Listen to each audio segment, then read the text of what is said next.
পর্যায়ে সন্দেহভাজন ট্রাক চালক একটি ব্যাগ হাতে কার্গো ভেহিকেল টার্মিনাল থেকে বের হওয়ার সময় তার ব্যাগ তল্লাশি করা হয়। এ সময় ব্যাগের মধ্যে থেকে 20টি বাংলাদেশি পাসপোর্ট পাওয়া যায়। গ্রেফতারকৃত ট্রাক চালককে পাসপোর্ট সহ থানা পুলিশে সোপর্দ করা হবে।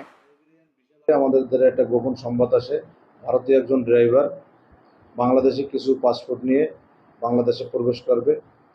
আমি সেই লক্ষ্যে আমার সঙ্গীয় ফোর্স নিয়ে বন্দরের কার্গো ভেহিকল টার্মিনালে 25 নম্বর গেটে অবস্থান নিই এবং সকল ড্রাইভারদের ব্যাগ চেক করি।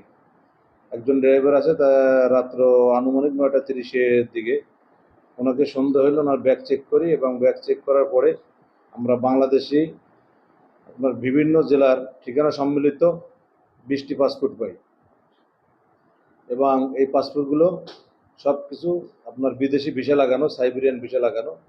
সাথে সাথে আমাদের ঊর্ধ্বতন কর্তৃপক্ষ, বন্দরের পরিচালক স্যার, বেনাপোল থানা এবং আমাদের ঊর্ধ্বতন কর্তৃপক্ষের বিষয়টি অবগত করি। মামলা প্রক্রিয়াধীন আছে, সম্পূর্ণ কাজ শেষ হইলে বন্দর বেনাপোল থানার কাছে হস্তান্তর করা হবে।